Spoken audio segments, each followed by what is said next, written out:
que básicamente está orientado a las relaciones entre el derecho del seguro y el Código Civil y Comercial.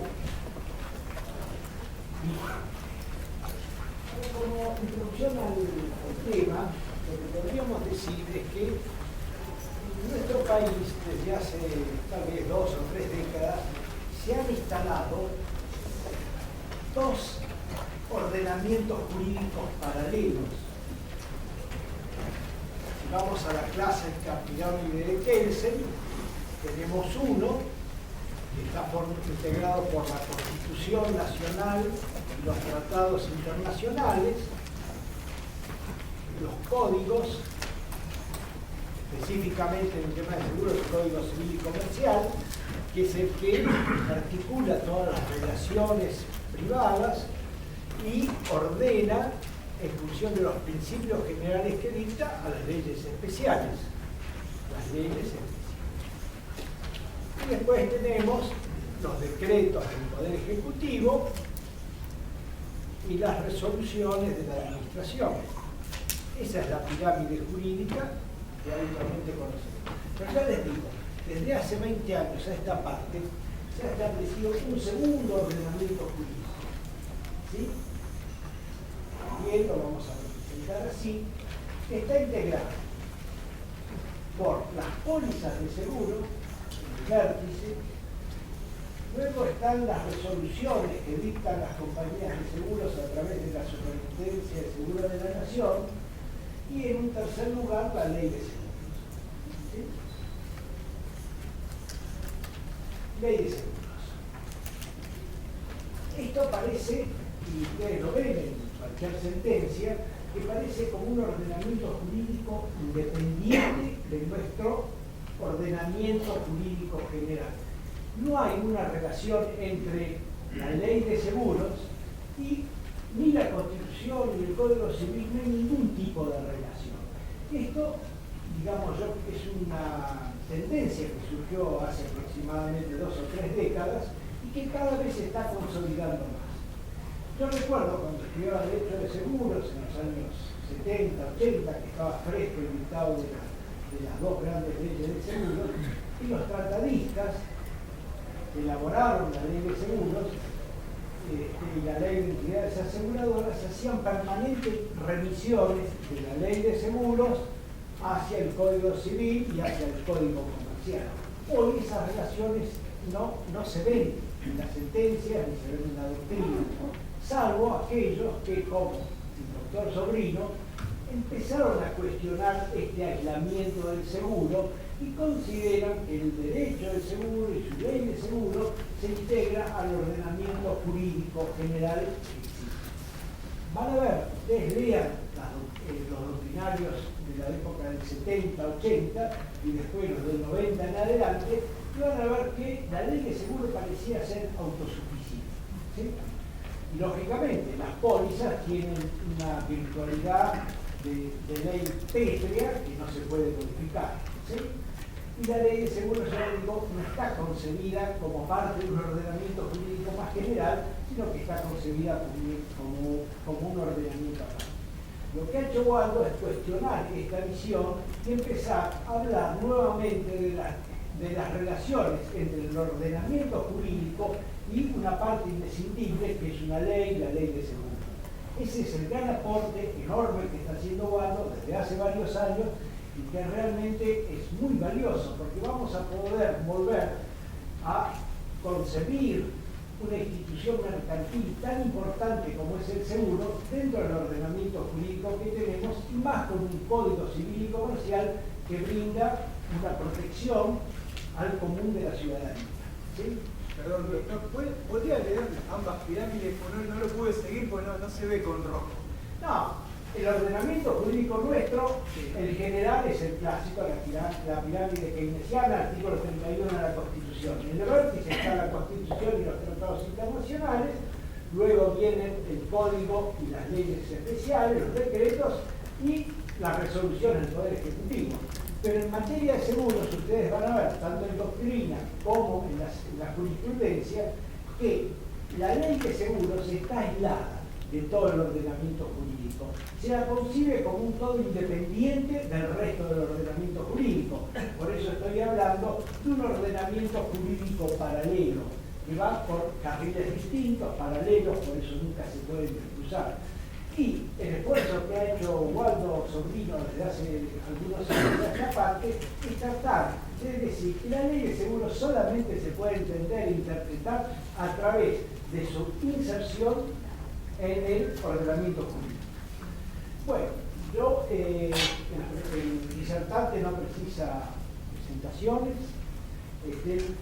gusta decir que simplemente hay que presentarlo como egresado de la UBA, hincha de Boca, mate, y bueno, vamos, aparte de todo eso que obviamente eleva su figura, hay que comentar que él es profesor en 6 cursos en la Facultad de Derecho de la UBA, es profesor en 6 universidades, 2 de ellas extranjeras.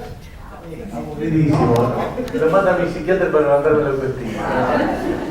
Tiene más de 180 artículos publicados y cerca de 500 conferencias dictadas en el país y en el exterior, y aparte ha publicado. Es un amigo, no es político. Aparte de eso, soy amigo de él y muy interesado. Bueno, gracias, Waldo. Un placer. ¿Habrá un marcador negro que dicen que no se ve? Capaz que sí consigo. Buenas tardes, ¿cómo andan, amigos? ¿Todo bien? Hoy estaba mirando viejos documentos y creo que debe ser como la 10ª vez que venimos acá. Se nota que en el colegio nunca se dieron cuenta de las locuras que decimos, si no, no nos dejarían venir. Pregunta, ¿quiénes han venido a otros cursos que hemos dado acá? Tengo muchos parientes. Bien. Ahora, gracias, muy amable. Siempre que empezamos una charla, ¿qué es lo que les comento a los asistentes? La primera palabra básica que vamos a utilizar va a ser herejía. Venimos a armar despelote mental, mis amigos. Si acá llegamos a repetir algo de lo que nos dijeron en la facultad, échenme. Venimos a cambiar todo. Y yo cada vez que doy una charla digo, che, si yo el año que viene repito lo mismo que el año pasado, agrédanme de palabra, porque evidentemente no he evolucionado. Ahora, la verdad es que del año pasado a para mí ha cambiado el mundo y me siento medio delirante. Es más, mis 8 psiquiatras están de vacaciones, así que vengo a hacer terapia de grupo con ustedes. Porque tengo unas ideas que son totalmente delirantes, totalmente locas, y que nos hacen replantear todo el derecho. Ahora, la realidad ¿cuál es? No son ideas mías. Yo tengo 4 abuelos vascos, así que de inteligencia no tengo demasiada. Yo lo que hago es leer en lugares más o menos interesantes. Y lo que les vamos a plantear ahora es el enfoque, obviamente, de los seguros, de los contratos, del derecho, pero desde otra perspectiva. ¿Han escuchado hablar ustedes de las neurociencias?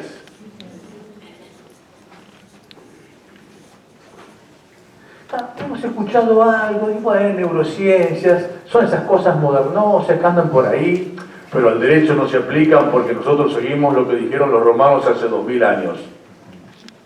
¿Es verdad?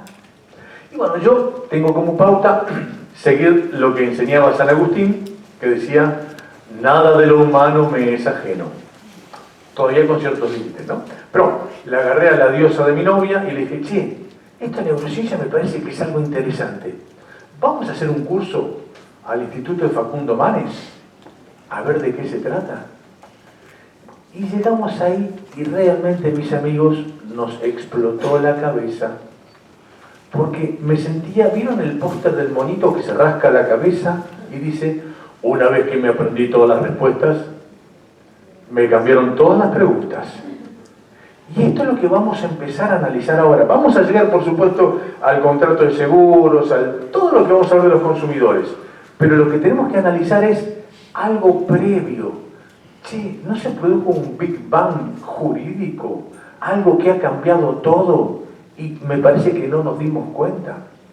Y antes de llegar a las neurociencias, vamos a hablar de un muchachito que se llama Kahneman. Daniel Kahneman, Premio Nobel de Economía. Si el pibe este es premio Nobel de Economía, ¿cuál era su profesión? Psicólogo. ¿Cómo psicólogo y economía? ¿Me está tomando el pelo? Claro, porque el pibe este rompió todo lo que se venía diciendo en la teoría económica. Y vamos a hablar de él porque el gran cambio que ha dicho es el siguiente. Kahneman tiene un libro que se llama Pensar rápido, pensar lento. Y él dice que la gente, nosotros, está lo que llama el sistema 1 y el sistema 2.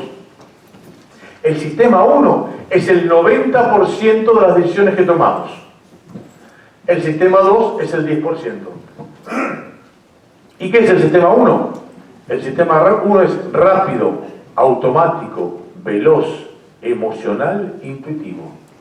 Rápido, automático, veloz, intuitivo. ¿Y el 2 qué es? Lento, meditado, analítico, estudiado. Entonces, ¿qué nos quiere decir este muchacho? Que en rigor de verdad, el 90% de las decisiones que tomamos nosotros no son racionales. Mis amigos, nos están volteando las principales columnas que tenemos en el derecho hace 2000 años. ¿Se entiende? Entonces la pregunta es, ¿y esto será verdad? A ver, son premios Nobel de Economía del siglo XXI, es muy reciente todo esto. Y esto, imagínate si eso es el ser humano en general. ¿Qué será de la situación de los consumidores? Los imbéciles como ustedes y como yo. ¿Hay alguien más indefenso que el consumidor? Difícil. ¿Ok? Entonces este muchacho dice, che, ¿sabes qué? Todo lo que nos dijeron es todo mentira. Las personas no razonamos salvo en el 10% de las decisiones. En el 90% lo hacemos de manera automática. ¿Por qué? El sistema 2 consume energía. El sistema 1 no consume energía. Y esto te sirve para muchas cosas. Hoy te levantaste, preparaste el café, hiciste la tostada, te vestiste, saliste a buscar el auto, todo. Y ni lo pensaste, era todo sistema 1. Rápido, automático, sencillo. Ahora, y cuando ya empezamos a la parte más jurídica, cuando vamos a firmar algún contrato o hacer algo de eso, ¿realmente nosotros analizamos lo que hacemos? O sea, hacemos los contratos sin pensar demasiado.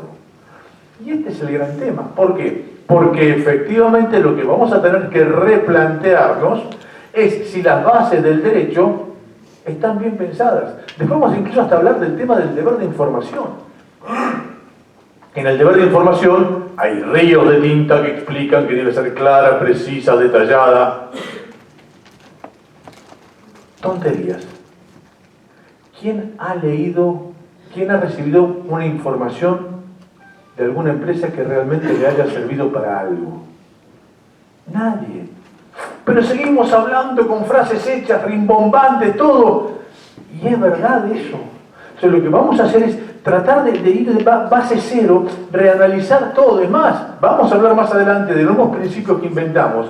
El año pasado habíamos inventado 4, ahora ya llegamos a 8. Y uno de los principios que no inventamos, lo tomamos de la realidad. Es de un yanqui que hizo algo que para mí es una epifanía, una revelación, pero que era una obviedad. ¿Y qué dijo este yanqui? Esa maravilla, que era una obviedad. Escribió un artículo publicado en Yale, cuyo título es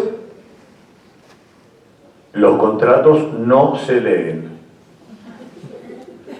¡Ah, qué maravilla, qué original! No, no es original.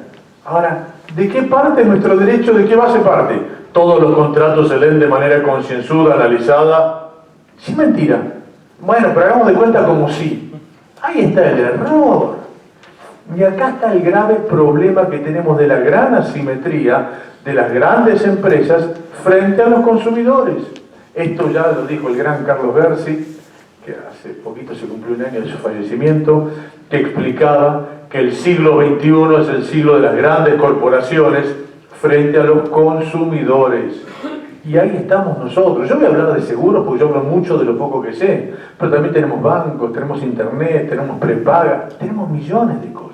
Ahora, lo que yo quiero decir más abajo, a la base, che, y lo que dice el derecho, ¿es verdad? ¿O es una mentira que seguimos repitiendo? Porque es más fácil repetir que pensar. Entonces, primera cuestión, Kahneman dice, señores, el 90% de las decisiones no son racionales.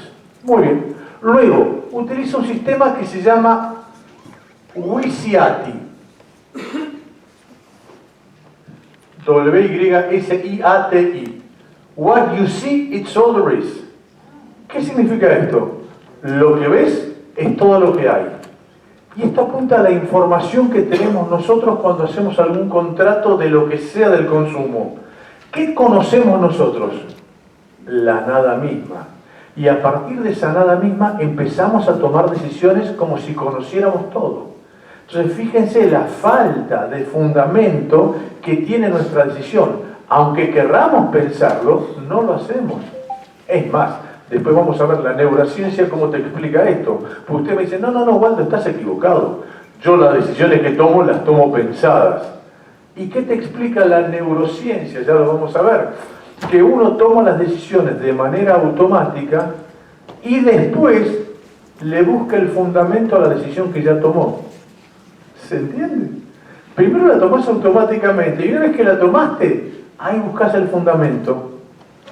¿No le suena esto parecido a lo que algunas veces nos dicen cómo se dictan las sentencias? El juez llega a una decisión y una vez que tomó la decisión dice, bueno, ¿cómo te fundamento esto? ¿Qué prueba agarro? Y no es que el juez sea mal tipo, hace lo que haces vos y hago yo normalmente. Pasa que ahora la neurociencia te lo está explicando cómo se hace esto. Entonces, primera cuestión determinante, Kahneman, premio Nobel, te dice, señor, la mayoría de las decisiones no son racionales. Luego esto fue ratificado por un tal Akerlof y Schiller, también premios Nobel, hasta que llegó ahora otro premio Nobel, Thaler, Richard Thaler, que explica cómo es esto en la realidad. Richard Thaler, premio Nobel de Economía, creo que del año 2017.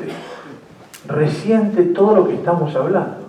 ¿Y qué te dice Richard Thaler? Vieron que los yanquis son muy simpáticos para escribir libros, ponen muchos ejemplos, qué sé yo, y te dice Thaler, yo sigo plenamente lo que manifiesta Kahneman. Sistema 1 y sistema 2. El sistema 2, ¿quién es? El señor Spock, ¿se acuerdan? Viaje a las estrellas. Ese tipo que pensaba, analizaba y meditaba todo. Muy bien. 10% de las decisiones son así. Y el 90% de las decisiones que tomamos, ¿a quién nos parecemos nosotros? Dice el premio Nobel de Economía. ¿A quién nos parecemos? Homero Simpson. Y decime si no, vos las decisiones que tomaste para contratar el celular, la prepaga, el seguro de tu casa, ¿qué fue lo que analizaste? ¿Qué fue lo que miraste? ¿Qué fue lo que estudiaste? ¿Se entiende? Entonces, lo que le queremos plantear ahora es cómo vamos a hacer nosotros para analizar todas estas cuestiones. Y acá viene sí el tema de las neurociencias. ¿Por qué? ¿Qué son las neurociencias? Es el estudio del cerebro y del proceso en la toma de decisiones. Muy bien. Ahora, el cerebro siempre se estudió. ¿Cuál era la diferencia? Que hasta hace un tiempo el cerebro de quién se estudiaba? De un tipo muerto. Era difícil estudiar el cerebro de un tipo vivo. Pensando en que se moría, abrías el cerebro y veías de qué se trataba. Hoy la neurociencia estudia todo en vivo. De manera tal que a través de resonadores magnéticos funcionales, ellos saben qué parte del cerebro se está moviendo. ¿Y eso por qué es? Porque cuando las neuronas trabajan, consumen oxígeno. Entonces, a través de los resonadores magnéticos, saben qué parte de tu cerebro está funcionando. ¿Ok? Y entonces, acá es donde vienen las grandes cuestiones para empezar a analizar todo. Noten que estamos todavía tratando de llegar a el artículo 260 del Código Civil. ¿Qué dice? El acto voluntario tiene discernimiento, intención y libertad. ¿Es verdad? La ciencia dice que no. ¿Que seguimos repitiendo lo mismo porque hace 2000 años que se dice? ¿O va a haber todo un nuevo tema para analizar? Y esto reitero, después vamos a llegar al tema de consumidores y al tema de seguros. Pero lo que yo quiero que veamos primero, todos sabemos que hay una asimetría total y absoluta entre las grandes compañías de seguros y ustedes y yo. Pero ahora tenés hasta explicaciones científicas donde te explican por qué vos no tenés ni idea de lo que estás haciendo. ¿Está? Entonces, ¿qué han hecho acá? Neurociencias. Un tipo muy conocido, Benjamin Libet. Benjamín, lo que tiene de bueno los yanquis es que cuando hacen experimentaciones se hacen con miles de personas. Se juntó un montón de voluntarios y dijo, señor, cuando usted quiera, apriete un botón. Él decía, apriete el botón, con un resonador magnético.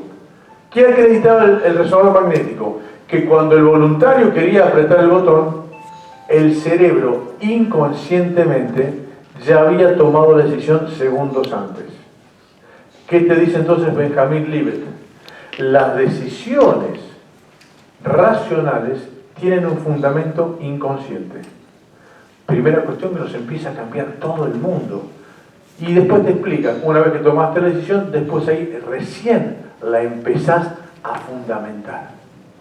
¿Está? Y después vino, no voy a abundar en muchos autores, Antonio Damasio, que es un gran penalista, que te dice, señores, la mayoría de las decisiones que toma la gente es lo que llaman marcador somático. Y esto que está implicando en el derecho. Acabo de publicar un artículo muy aburrido en La Ley que se llama Neurociencias y Derecho. Porque dije, vamos a llevarlo al derecho, a ver en qué tiene esto aplicación. Primeras cuestiones, en el derecho procesal, a nivel testimonial. ¿Qué nos dijeron a nosotros a lo largo del tiempo? La mente, cuando recuerdes, como una cajita que está la memoria, vos vas, la sacás y eso aparece. ¿Qué dice Facundo Manes? Mentira. Eso no es así. La mente va acordándose de cosas. ¿Y qué explica él? Que la memoria, y esto para que veamos en los procesos judiciales, la memoria es como un documento Word. Yo hoy veo un hecho y escribo el documento Word mentalmente. Al día siguiente se lo cuento a la colega. Abro el documento Word, lo reescribo y se lo explico a ella. Cierro el documento. A los 3 días se lo explico al colega. Abro el documento Word y lo vuelvo a reescribir. ¿Qué va a implicar todo eso? Que a medida que pasa el tiempo, la memoria va cambiando los hechos y nosotros ni siquiera nos damos cuenta que estamos mintiendo. ¿Está? Esto para que veamos la fiabilidad que tienen los testimonios o no. Y llevado esto al tema de los jueces, se han hecho experimentos muy interesantes. Por ejemplo, en Israel se agarraron a los jueces y se determinó que jueces penales que tienen que hablar de exhibición de prisión de las personas. A las 9 de la mañana, el 65% se daba la libertad. A las 10 de la mañana se rechazaban todo. A las 12 se daban todas las libertades. Al rato, ninguna. Y a las 3 de la tarde a todos se daba libertad y después ninguna. ¿Por qué? Porque los jueces, de acuerdo a cómo están cognitivamente, descansados, alimentados, etc., es como van tomando sus decisiones. ¿Se entiende? Entonces, con esto tenemos que fijarnos en el derecho, sí. Ahora tenemos que ver cómo lo vamos a ir utilizando y cómo lo vamos a ir aplicando. Y ahora, en el derecho civil, ¿cómo se aplica esto? Ya la Corte Suprema ha comenzado a utilizar las neurociencias. Hay un caso del 2015, DMA, sobre declaración de incapacidad, que era un muchacho que tuvo un accidente y estuvo 20 años sin moverse. La pregunta era, ¿muerte cerebral? ¿Estado vegetativo? No, dicen, estaba en un estado mínimo de conciencia. ¿Por qué? Porque los parientes querían ya no darle más alimentación. ¿Y qué tuvieron que hacer? Llamaron a la Fundación Favaloro, Instituto de Neurociencias, ¿para qué? Para que vean a través de la resonancia magnética cómo estaba esta persona. Con esto, ¿qué les quiero decir? Realmente se está abriendo un mundo absolutamente novedoso que no lo podemos ignorar. ¿Está? ¿Cómo vamos a hacer? Y vamos a tener que analizarlo. ¿Existe realmente el discernimiento? ¿Qué nos decían nosotros? El discernimiento es la aptitud de razonar. Y si no razonamos, se va a aplicar por esto. Por eso ya prontamente que vamos a ver una pauta nueva donde nosotros decimos que para nosotros el contrato de consumo no existe. Pero ya vamos a llegar ahí. Vamos a ir ahora ya a lo nuestro más concretamente y vamos a hablar de nuestra Constitución Nacional y nuestro Código Civil y Comercial. ¿Esto para qué era? Para plantear el tema. Quiero que lo vayamos analizando y pensando por qué es el futuro que tenemos. No tengo muchas respuestas, por supuesto que no.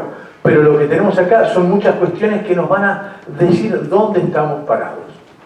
Vamos a ver nuestro Código Civil y Comercial de la Nación. El doctor Baeza, con total precisión, decía, señores, las compañías de seguros a través de la ley de seguros, creen que eso es un mundo aparte. ¿Quiénes trabajan en compañía de seguros acá? Qué bueno, qué lindo. Así tengo con quién pelear, porque si no mi vida es aburrida. Allá en la UBA nosotros hace 30 años inventamos el sistema Pimpinela. Entonces, claro, pues nosotros en la facultad damos clases, pero basados en la herejía. Y como nos basamos en la herejía, los alumnos tienen prohibido pensar como yo.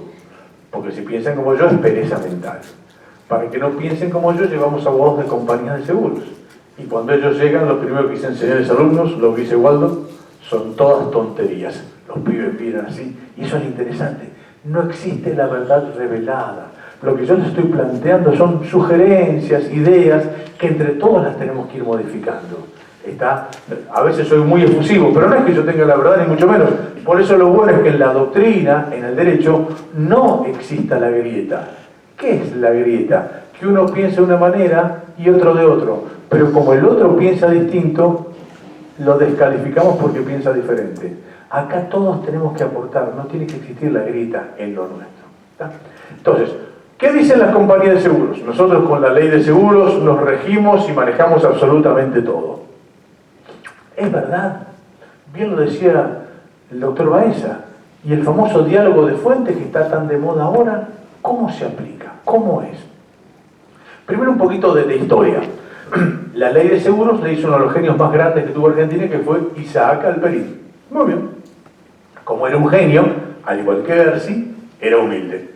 En el año 59 presenta el proyecto de ley de seguros y le dicen, che Isaac, ¿te gustaría que tu ley tenga la aprobación de distintos titulares de cátedra? Y el tipo, como era un enamorado de la docencia, dijo, pero por supuesto. Entonces lo llamaron a una cámara, a Yadarola, Duncan Parodi, a analizar la ley de seguros. Primer día, artículo 1, ¿qué es el seguro? 20 horas hablando del seguro. A las 20 horas un tipo levanta la mano y dice, muchacho, si por el artículo estuvimos 20 horas, vamos a estar acá toda la vida. Propongo hacer una mini comisión para que esto vaya mucho más rápido. Yo de los títulos de cátedra lo mira el tipo que levantó la mano y dice, pero yo a vos no te conozco. ¿Vos sos titular de cátedra? Ah, no, disculpen, no me presenté, dice. ¿Y usted quién es? Yo soy el apoderado de la Asociación Argentina de Compañías de Seguros. El que estaba al lado levanta la mano y dice, qué buena idea la del muchacho. Hagamos una mini comisión y yo me ofrezco gentilmente a formar parte de la misma.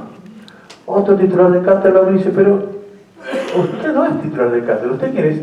Yo soy el apoderado de la Asociación de Compañías Extranjeras de Seguros radicadas en Argentina. En el fútbol diríamos que le hicieron el 2-1 al Alperín. La ley de seguros que actualmente tenemos vigente no es la ley que hizo Isaac Alperín, sino la presión que hicieron todos estos muchachos de la Asociación de Compañías de Seguros. Pruebas rápidas. ¿A vos nunca te llamó la atención el artículo 5 de reticencia de la ley de seguros? El artículo 5 es todo aquello que necesita saber la compañía de seguros, pero que no te lo pregunta. Vos le tenés que decir a la compañía de seguros lo que ella quiere saber. ¿Se acuerdan de la película de Woody Allen? Todo lo que usted siempre quiso saber sobre el sexo y nunca se animó a preguntar, es el artículo 5 de la ley de seguros. Reticencia es lo que vos le tenés que decir a la compañía de seguros, pero la compañía de seguros no te pregunta. Claro, Alperín había dicho, un momentito, usted le tiene que decir a lo que la compañía de seguros le interesa, pero va a haber reticencia si usted lo dice con culpa grave. Se omite decirlo con culpa grave. Bueno, ponele. Y vino esta comisión y dijo, esto es muy favorable al asegurado. Entonces empezaron a utilizar lo que después se va a hacer muy común en Argentina, que es el sistema liquid paper. Agarran el liquid paper y donde decía con culpa grave, ¡cha!, lo borraron. Fíjate, el artículo 5 ya no exige culpa grave al asegurado. Pero se quedaron pensando y dicen, che, pero esto es muy favorable todavía para el asegurado. ¿Y qué se te ocurre? ¿Qué onda? ¿Y sabes qué? Ponele aún de buena fe. Léete el artículo 5 y vas a ver que la reticencia es lo que tu tía y tu mamá no le dijo a la compañía de seguros, aunque la compañía no le haya preguntado. Le borraron culpa grave y le pusieron aún de buena fe. ¿Se entiende? Entonces, ahora, y acá volvemos a lo que decía Baeza, que es fundamental. ¿Este artículo 5 se lee solito independiente? ¿O cómo juega este artículo 5 a la luz del artículo 1100 del Código Civil? Deber de información. ¿Es válido que hoy la compañía de seguros le diga a tu tía, adivina lo que me interesa a mí y dímelo tú? Y si no me lo dices, has incurrido en reticencia. ¿Se comprende? Entonces, esto es lo que tenemos que empezar a analizar. Por eso cada vez que charlamos del tema de seguros y todo eso, empezamos por las bases. Ahora fuimos un poquito más atrás con las neurociencias, pero en las bases que vamos a agarrar nosotros, sencillo, el Código Civil y Comercial. Y dentro del Código Civil y Comercial, recordar el artículo 1 y el artículo 2. ¿Por qué? Porque bien decía el doctor Baeza, nosotros tenemos hoy la pirámide del amigo Hansi Kelsen. ¿Está? Ahora, salud. Ahora, ¿y cómo se aplica esto? ¿Sigue vigente? ¿O está modificada para los seguros? Capaz que la modificaron ayer y no nos dimos cuenta, ¿no? Y acordate en la puntita que vos tenés la Constitución Nacional y los tratados internacionales. Ahora, si vos me apurás un poquitito, la puntita me parece que cambió. Y tendríamos los tratados internacionales por sobre la Constitución Nacional. Y esto es un tema, mis amigos, que tenemos que hacer entre todos. La primera pregunta es, Constitución Nacional para aplicar a una normativa. Primera pregunta, ¿la declaración de inconstitucionalidad es de oficio o a pedido de parte? A pedido de parte. Eso me lo enseñaron a mí en la facultad y yo cuando era joven era bueno y le creía a mi profesor. Milde Pereira. ¿Es verdad? No, Milde Pereira.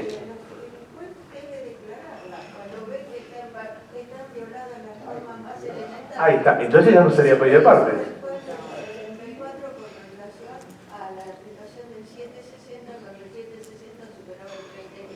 Bien, acá está el tema. La declaración de inconstitucionalidad, ¿es de a pedido de parte o de oficio? Siempre nos dijeron que es a pedido de parte porque si no se estaría conculcando el debido proceso sustantivo. Y que esa frase es rimbombante, vos decís, wow, qué bárbaro. ¿Es verdad? No, mentira. ¿Por qué? Porque como bien dice la colega, y acá tenemos jurisprudencia de la Suprema Corte, en el caso, por ejemplo, Milde Pereira. ¿Qué es el caso Milde Pereira? Un fallo buenísimo en una corte rarísima de la época de Menem, pero bueno, tenían un fallo como la gente. Milde Pereira llegaron a la Corte Suprema y se olvidaron de plantear la inconstitucionalidad. Pregunta, Milde Pereira, ¿de qué trabajaba Milde Pereira, que se olvidó de plantear la inconstitucionalidad? Te doy 108 oportunidades. Jueza. No era abogada, era jueza.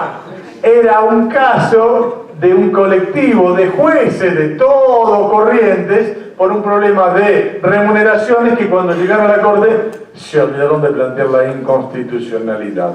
Cri, cri. Bueno, ahora vos ponete en el lugar del juez de la Corte Suprema. Te llega un caso donde se basa en una ley inconstitucional. ¿Vos qué haces? Porque el pibe se olvidó de plantear la inconstitucionalidad, ¿vos vas a dictar una sentencia basada en la norma que viola la Constitución? Vos, juez, ¿qué juraste defender? La Constitución. Por tanto, este es el argumento específico y concreto por el cual la declaración de inconstitucionalidad no solo es a pedido de parte, sino también es de oficio. Primera cuestión fundamental para que veamos este diálogo de fuentes y cómo la ley de seguros está metida entre estas pirámides. ¿Ok? De manera tal que todo aquello que sea inconstitucional de la ley de seguros, el juez tiene obligación de decirlo y coma. Nosotros tenemos la obligación también de proponerlo. Porque nuestros psicólogos son muy buenos y cuando nosotros estamos medio deprimidos, ¿qué hacen? Le echan la culpa a la justicia que no actúa como corresponde. Cosa que es parcialmente cierto. Pero somos todos abogados, ¿no? ¿No hay también culpa de nuestra parte? ¿no deberíamos también nosotros plantear estas inconstitucionalidades? ¿Ok? Entonces, esto sería con respecto a la Constitución Nacional. Y respecto a los tratados internacionales, control de convencionalidad. Hago una pregunta.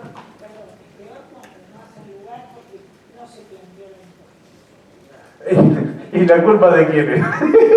Aquí hay culpa de los jueces, pero también hay culpa nuestra. Y uno no me incuria, está muy bonito todo, pero yo no tengo que ayudar al juez. Si yo soy el abogado de la causa, yo soy el primero que la tiene que analizar y soy el primero que lo tiene que plantear. Después, si el juez lo puede hacer de oficio, lo puede hacer, sí, pero si no, depende de nosotros. Pero vamos más allá. Y el control de convencionalidad. Pregunta, ese control de convencionalidad, ¿la declaración de inconvencionalidad es de oficio o a pedido de parte? Estamos en lo mismo. Y ahora les voy a hacer una pregunta y nadie me conteste. ¿Cuántos de nosotros hemos planteado la inconvencionalidad de una norma en un expediente? No contestemos. No, ¿y acá la culpa de quién es? ¿De los jueces o la culpa también es nuestra? ¿Me explico? Entonces, esto es fundamental. A ver, la gente de mi edad, de más viejita que yo, tenemos una excusa perfecta. ¿Por qué? Pues cuando fuimos a la facultad, pleno golpe militar. Entonces, cuando venían a darnos derecho constitucional, venía un profesor que lo sacaban del psiquiátrico. El tipo venía con un sombrerito de Napoleón y nos daba clase de derecho constitucional durante un gobierno de facto. Ergo, yo sé de memoria la Constitución de Namibia, la de Júpiter y la de la Atlántida. Hay una que jamás estudiamos, la Argentina. ¿Y qué hacemos en la U? Nos recibimos de abogado y ¿qué hacemos? Nos convertimos en profesores. Y como yo no sabía la Constitución, la generación siguiente tampoco supo la Constitución. Ahora ya los más jóvenes sí han conocido un poco más la Constitución. Y la parte del control de convencionalidad. Sí, bueno, probando esto para temas internacionales, qué sé yo. ¿Es verdad o se puede aplicar al caso concreto?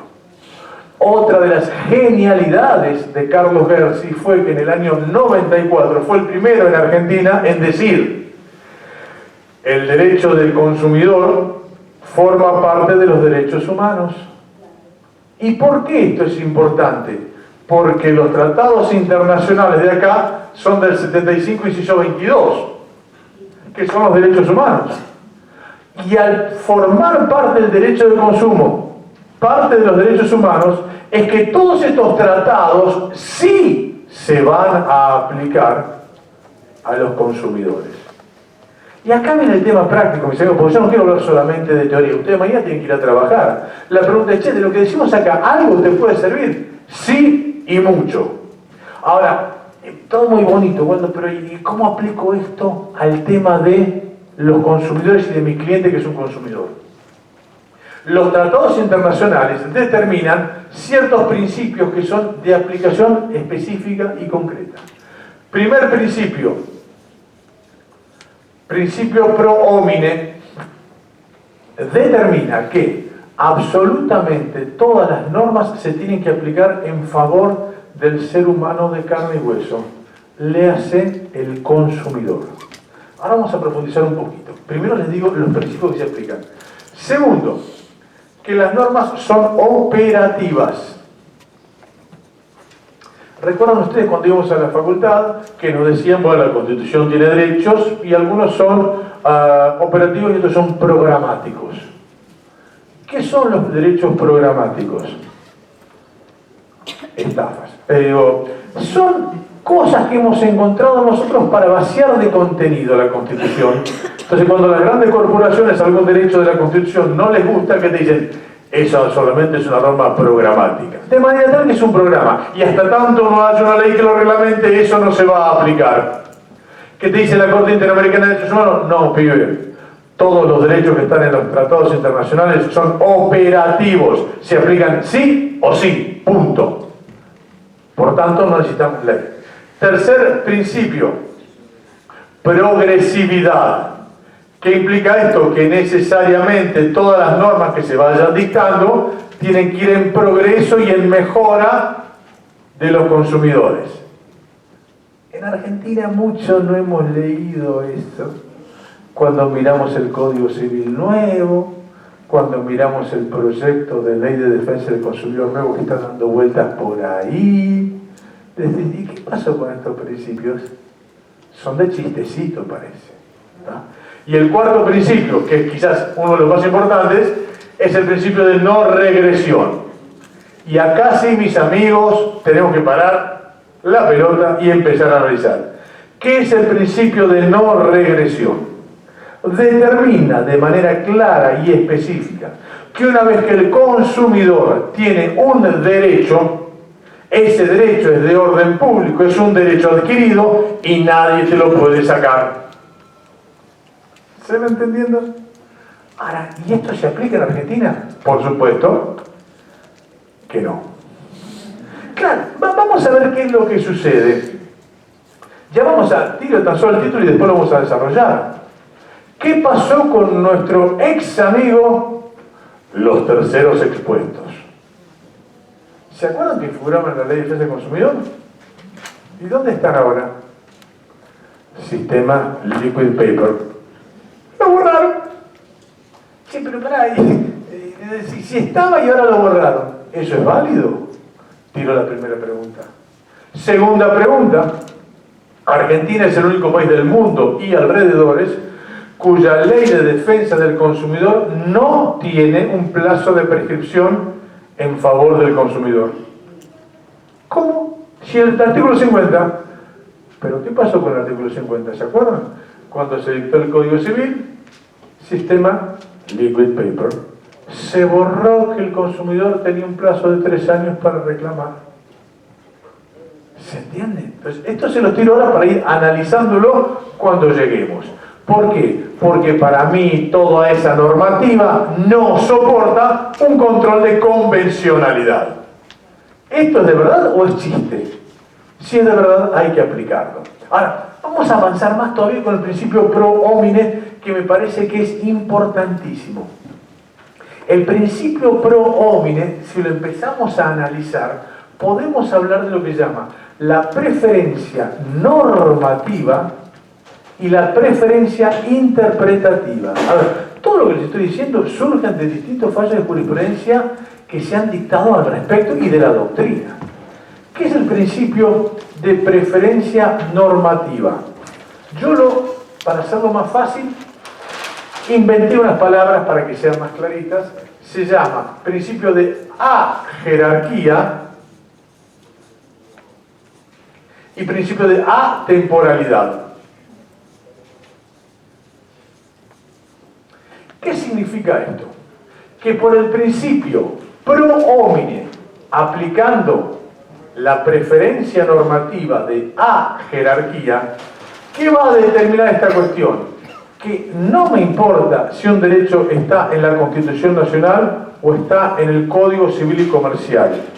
¿Cuál va a ser la norma que más se va a aplicar? Aquella norma que más favorezca al consumidor. Entonces, pongamos un ejemplo concreto. Artículo 16 de la Constitución Nacional. Igualdad ante la ley. ¿Qué dice la Ley de Defensa del Consumidor y el artículo 1092? No existe la igualdad frente a un reclamo cuando hay un consumidor y una empresa. ¿Qué norma tenemos que aplicar? Y vamos a tener que aplicar, por el principio de ajerarquía, siempre la norma que más favorezca al consumidor. Porque esta es una norma genérica. Somos todos iguales ante la ley. Pero si vos buceás un poquito y llegás al tema del consumidor, ¿sería un principio lógico que vos estás en igual de condiciones que una compañía de seguros? Ni de casualidad. Ni de casualidad. Entonces, cuando tenemos dos principios, ¿cuál vamos a aplicar? Por el principio de la jerarquía que se fundamenta en el pro homine, acá arriba de la pirámide, vamos a aplicar aquel que más beneficie al consumidor. Y no solo eso, vamos a tener también el principio de la atemporalidad. Y este sí que es más interesante todavía. ¿Qué norma se debe aplicar? Aquel que beneficie más al consumidor. coma, y acá viene la herejía, aunque haya sido derogada. Y pongámonos a pensar un poquito. Si yo tenía el tercero expuesto y viene el Código Civil y me lo elimina, ¿está bien esa eliminación? ¿Soporta un control de convencionalidad? En absoluto. Entonces, tanto el juez como el abogado, ¿qué puede alegar? ¿Sabe qué? Esta derogación que me violenta el principio de no regresión no es aplicable. La norma que me lo derogó. Y por tanto te tengo que aplicar la norma derogada. ¿Por qué? Porque el Código Civil que derogó al tercer expuesto no me puede violar el artículo 75, inciso 22. ¿Se entiende? O vamos al tema de la prescripción. ¿Ustedes recuerdan cuánto es el plazo de prescripción en los seguros? Un añito. Es la prescripción más corta que ha existido en el mundo. Claro, si ustedes se fijan, ¿qué pasó al día siguiente que se dictó el Código Civil que eliminó el plazo de prescripción de 3 años? Nosotros, en mi tesis doctoral, que se llama Consumidores de Seguros, habíamos dicho, señores, pará, si la ley de defensa del consumidor te establece un plazo de 3 años y la ley de seguros establece 1, por el principio de defensa del consumidor, se aplicaba el plazo de 3 años. Y de a poquito la jurisprudencia fue siguiendo esa tendencia. Entonces, ¿qué hicieron las compañías de seguros? Cortaron por lo sano. Me molestaba esa ley que decía 3 años, sí, borrada. ¿Ok? Ahora, la pregunta es, che, un momentito. Si yo tenía 3 años y ahora me lo borraron, ¿qué pasó? Al día siguiente salieron todas las compañías de seguros a decir, hemos vuelto a las fuentes. Ahora la prescripción volvió a ser chiquitita de 1 año. ¿Se entiende? Ahora, ¿eso es técnicamente posible? Si yo tenía 3 años y tengo el principio de no regresión, ¿vos podés válidamente sacarme los 3 años y llevarme a 1? ¿Se entiende el concepto? ¿Qué hicimos nosotros? De molestos que son, al día siguiente, y basados en el artículo 1094 del Código Civil, que es una de las normas más importantes que tenemos en el Código, dijimos, señores, con el nuevo Código Civil, ahora la prescripción ¿de cuánto es? 5 años. ¿Cómo animal? 5 años. Si tenías 3 y te lo derogaron, ¿cómo llegás a 5 años vos? Muy fácil, por el artículo 2560. ¿Y qué dice el artículo 2560? Plazo genérico de prescripción. El plazo genérico de prescripción es de 5 años. Muy bien.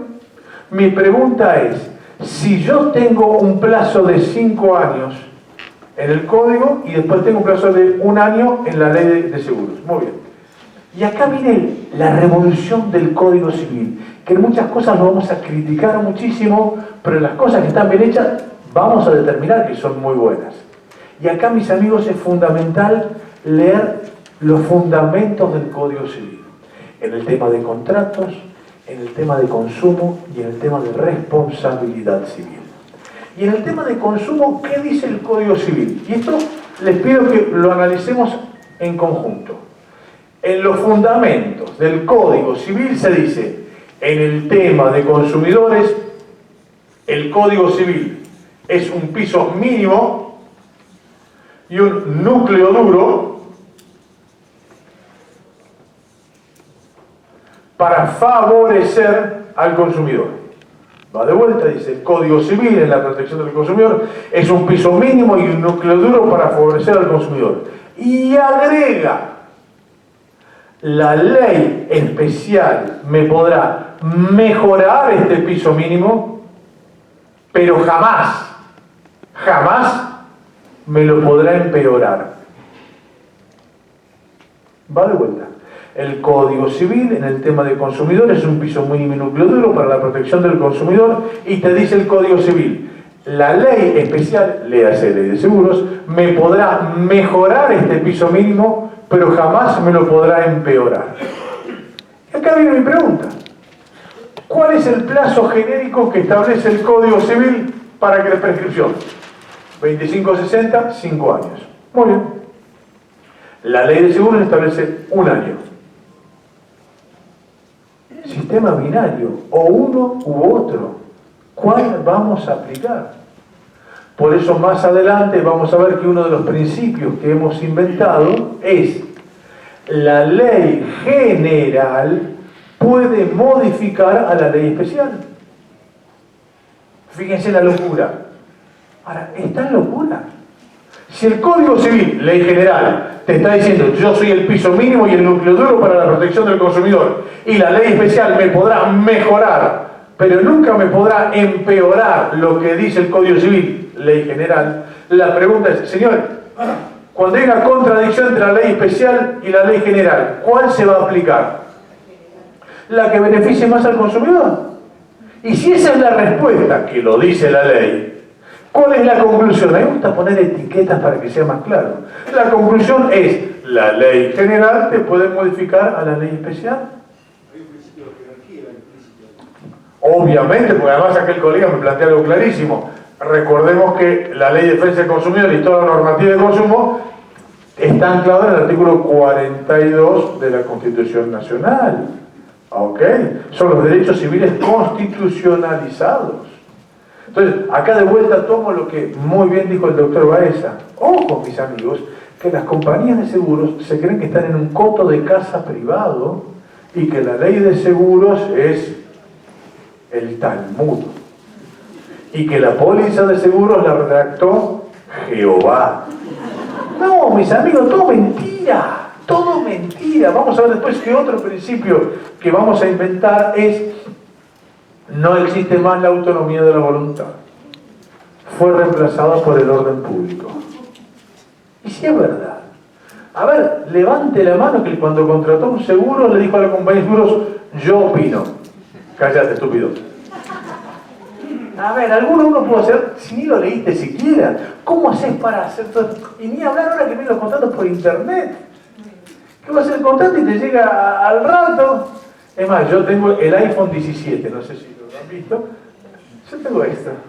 Ni con una lupa electrónica puedo ver lo que dice la póliza. Es más, cuando veo la póliza la quiero marcar en la pantalla y después se me cambia la pantalla. ¿Se entiende? La pregunta es, ¿y el deber de información dónde ha quedado? ¿Se comprende? Y después vamos a ver con los nuevos principios que vamos a plantear, donde se dice que el contrato no se lee, por más que a mí me lo traigan escrito en letra de oro, si nadie lo lee, ¿para qué me sirve tanta información? No nos están mintiendo, no nos están corriendo con la vaina, no se están planteando cosas que ellos saben que son falsas. Es más, cuando se habla de neurociencias, también se habla de neuromarketing. ¿Qué es el neuromarketing? El cerebro se llama cerebro triuno, porque está la parte del neocórtex, que es la parte racional, la parte límbica, que es la parte emocional, y la parte reptiliana, que es para la supervivencia. La realidad es que la parte más antigua del cerebro es la reptiliana, cuando venía del hombre en las cavernas. Luego fue evolucionando lo demás. Ahora, la parte reptiliana y la parte límbica se caracterizan por ser no racionales. Y la pregunta es, ¿el neuromarketing de las compañías de seguros y de las empresas en general, a dónde apunta? A tu parte no racional. ¿Se entiende? A ver, de vuelta con Carlos Berzi, genio. ¿Qué decía Carlos Berzi? ¿Qué es el consumidor? Un títere estratégico. Estratégico porque es fundamental que haya miles y miles y millones de consumidores para que la empresa gane plata. Y títere porque te llevan y te traen. Y eso que Carlos lamentablemente falleció antes de que nos enteráramos todo lo que eran las neurociencias. Pero él ya lo vislumbraba. ¿Se entiende? Entonces, esto es un tema determinante para ver cómo se van a aplicar estas cuestiones. Y reitero, el principio pro homine es determinante. ¿Pero por qué? Porque lo quiero llevar a la práctica. Lo quiero llevar a lo concreto. Si no parece que esto fueran todas cuestiones genéricas que es para el derecho internacional público. No, señores. Es para lo nuestro que tenemos hoy acá en cada día. ¿Está? Entonces, lo que les planteo es, ¿el principio pro homine está vigente en Argentina? Obvio. desde el año 93. Recién ahora nos estamos dando cuenta de qué se trata. Ustedes, hay mucha gente joven, ¿se acuerdan del programa ese de Pergolini? Cuando ellos iban, en el año 93, iban y le decían a los que estaban modificando la Constitución Nacional, decían, dígame, ¿y ustedes están poniendo tratados internacionales? Sí, muy bien. ¿Y dónde lo ponen? En el artículo 75, inciso 22. Muy bien. Y le preguntaron al que lo está modificando, y dígame, ¿y de qué se tratan? No tenían ni idea. Pues bien, nosotros también tenemos cierta culpabilidad, porque esto está del año 93 y nosotros todavía no lo estamos aplicando. ¿Tá? Entonces lo que les planteo es, señores, esto está plenamente vigente, especialmente el tema pro homine. ¿Tá?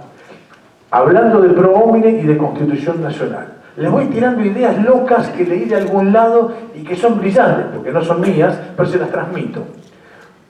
Ekmejian, gran constitucionalista, un día se preguntó y dijo, che, los derechos que están en la Constitución Nacional, ¿tienen todos la misma jerarquía? Y la respuesta era, obvio que sí, porque la Constitución no dice nada. Y Ekmejian decía, ¿seguro? ¿Cómo seguro?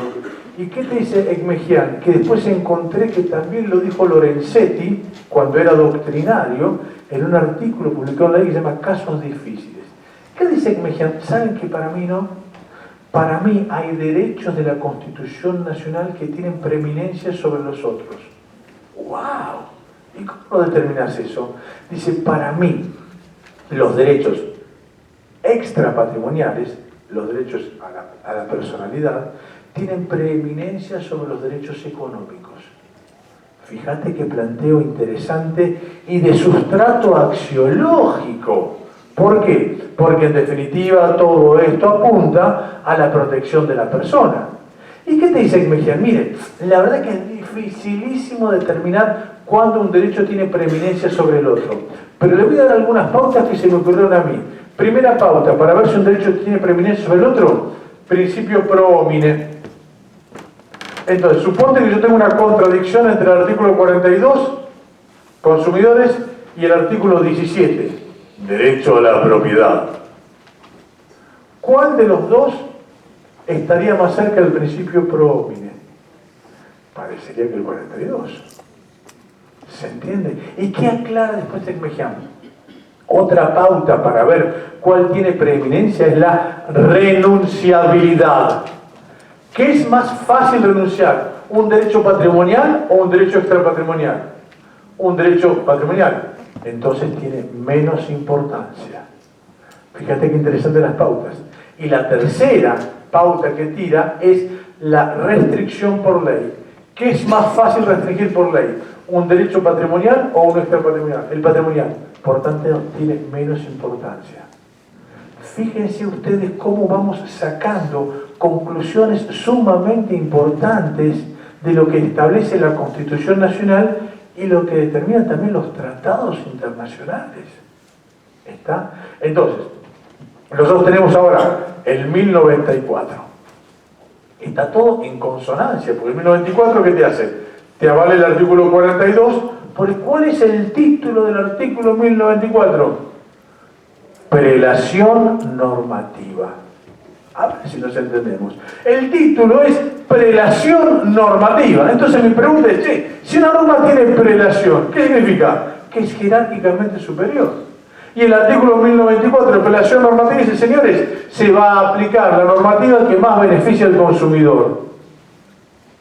¿Qué duda cabe entonces? Te lo dice la propia norma.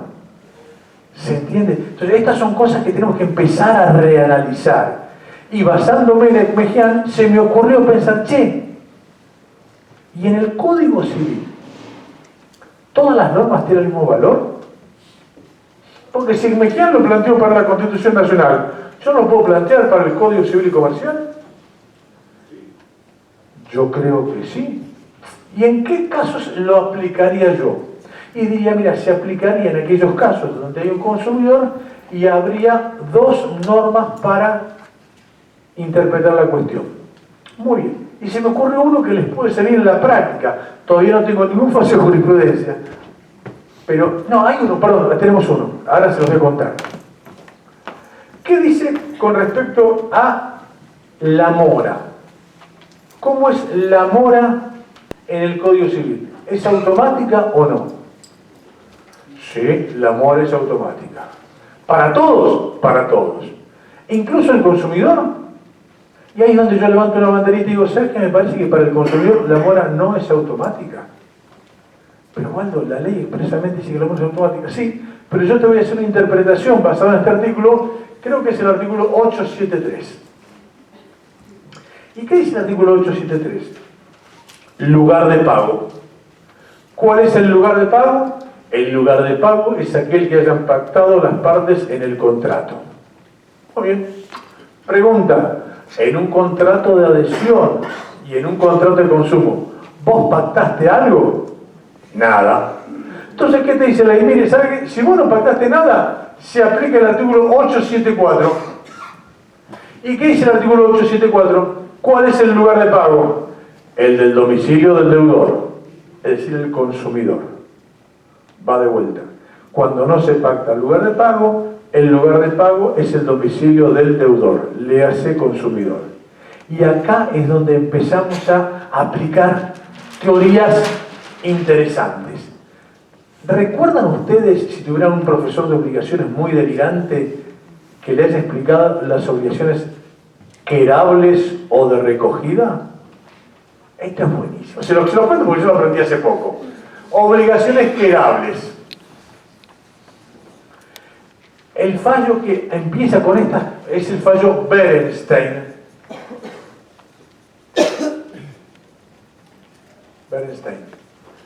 De un fallo de la Sala D comercial del juez Alberti. Los que tienen mayor edad habrán recordado cómo era el juez Alberti. Cada vez que leías una sentencia de él tenías que tener un diccionario en la mano porque el tipo tiene un manejo del idioma que era tremendo. A veces para bien, a veces para mal. Hacía algunas sentencias espectaculares y otras horribles.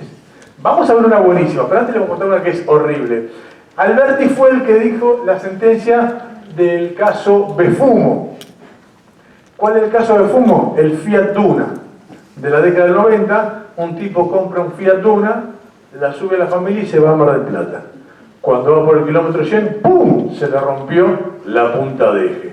Pobre tipo. Recién salía el autito. Le hace juicio a Sebel, que era Fiat en aquella época, primera instancia gana. Llegan a la Cámara de Apelaciones.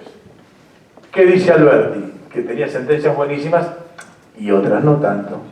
Decía, a ver, el actor compró un auto y él optó. Había autos importados y autos nacionales. Y él compró uno nacional.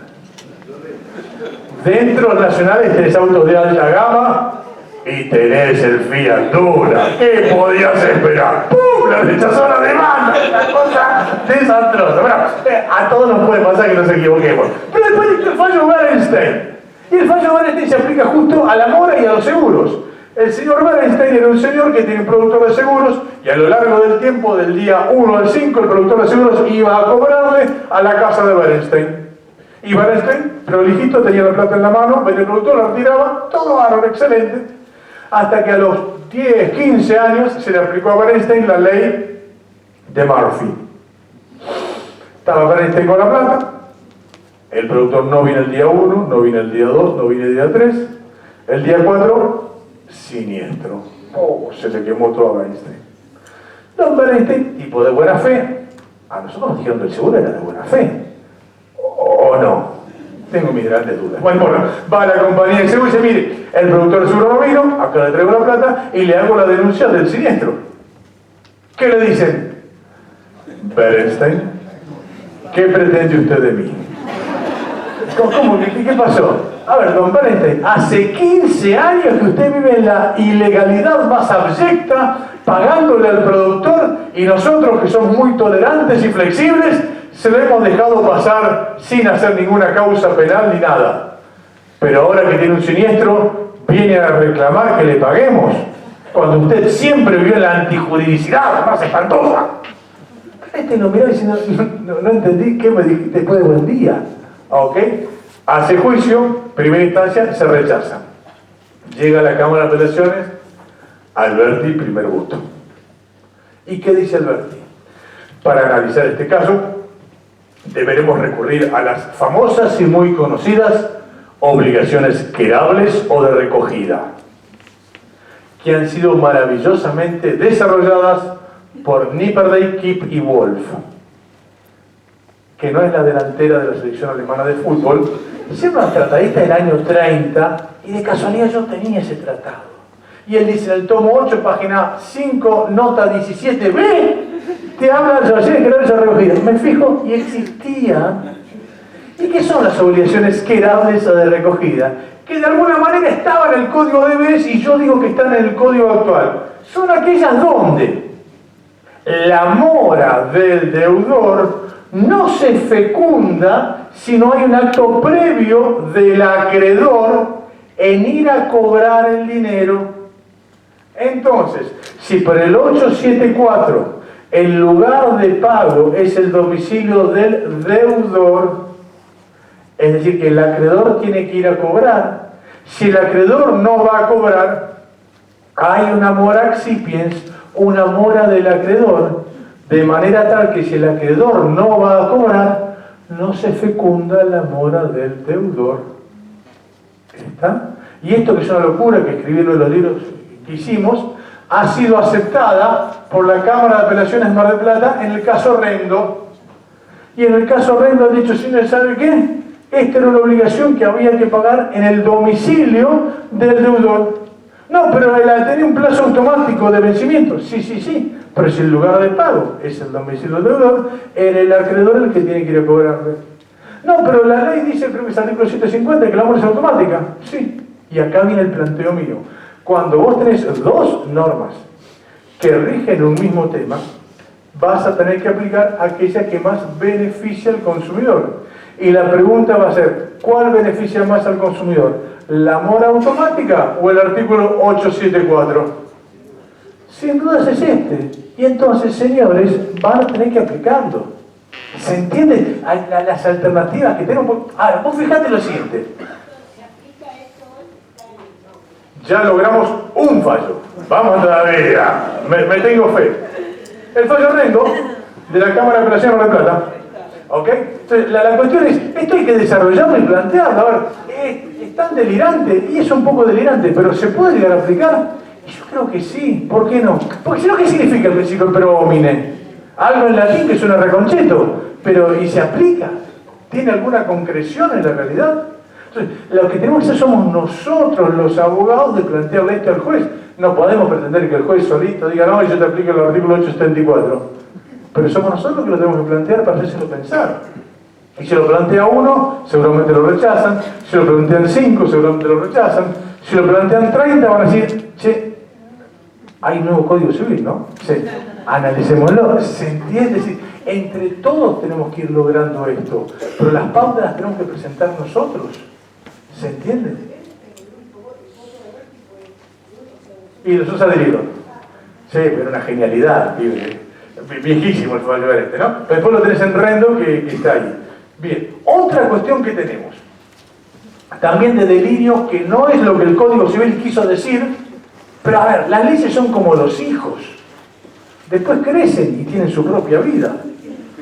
Nota a pie de página, yo ya tengo 3 nietas. Y esto para la gente joven. Los nietos son el premio que te da Dios por no haber asesinado a tus hijos. Tengo 3 nietas de vida. Pero bueno, vamos a avanzar un poquito más. Entonces el Código Civil dice, a ver, responsabilidad civil, prescripción, 2561, 3 años. Ok. ¿Y podemos plantear otra alternativa? Yo creo que sí. ¿Cuál? El 2560. Si aplicamos el 2560, serían 5 años. Obviamente que si tu cliente viene entre los 3 años, presentarlo, además de los 3 años, ¿no? Pero si el tipo viene a los 4 años y medio, ¿tendremos alguna alternativa? Y ahora mi pregunta es, veamos, el artículo 2561 determina responsabilidad civil, son 3 años. Muy bien. Artículo 2560, plazo genérico, son 5 años. Bárbaro. Ahora, La prescripción contractual, de lo que queda de la contractual, ¿qué plazo tiene hoy? 5 años. Muy bien. Y yo les hago una pregunta. En los seguros obligatorios de responsabilidad civil de automotores, seguro obligatorio de automotores, que es el artículo 68 de la ley 24.449. Al ser el seguro obligatorio, el legislador, ¿a quién quiere beneficiar? A la víctima, al tercero, sin ninguna duda. Pregunta, y esto es un delirio y no tengo ningún fallo de jurisprudencia todavía, no 10, pero yo me tengo fe. La pregunta es, si a vos te llega un tipo a los 4 años, vos no le podrías decir, señor juez, mire, por el principio pro homine, obviamente que el 2561 es responsabilidad civil. Ahora, yo no puedo interpretar que la compañía de seguros, de un seguro obligatorio, cuyo beneficiario directo y específico es la víctima, al no pagarle a la víctima, estaríamos dentro de un incumplimiento contractual. Y si es un incumplimiento contractual, ¿la prescripción serían 3 o serían 5? ¿Se entiende? Ustedes ya lo habrán visto, esto en casos donde tenéis una responsabilidad de que era media vidriosa, si vos decías responsabilidad civil eran 3 años. Ahora muchas veces tenías responsabilidad civil, pero la carátula era incumplimiento contractual. Y ahí pasabas a 5. Entonces la pregunta es, ¿no habrá un incumplimiento contractual de la compañía de seguros cuando no le paga a la víctima? Entonces, como acá tengo dos normas, el 2561, 3 años, y el 2560, que son 5 años, mi pregunta es, por el principio que se le da preeminencia a aquello que beneficia a la persona, ¿no podríamos determinar que son 5 años? Se lo tiro como pregunta, ¿tá? Para que vayamos analizando.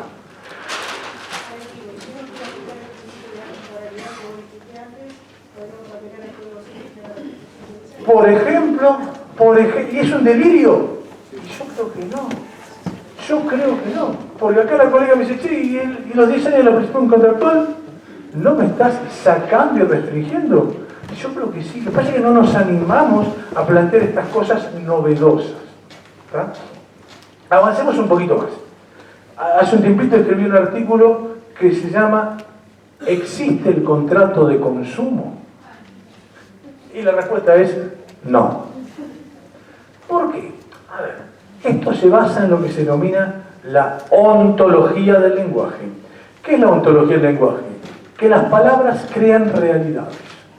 Vos decís algo, que los políticos no mienten, te dicen cosas, y vos al final te terminan embaucando y te crean una realidad.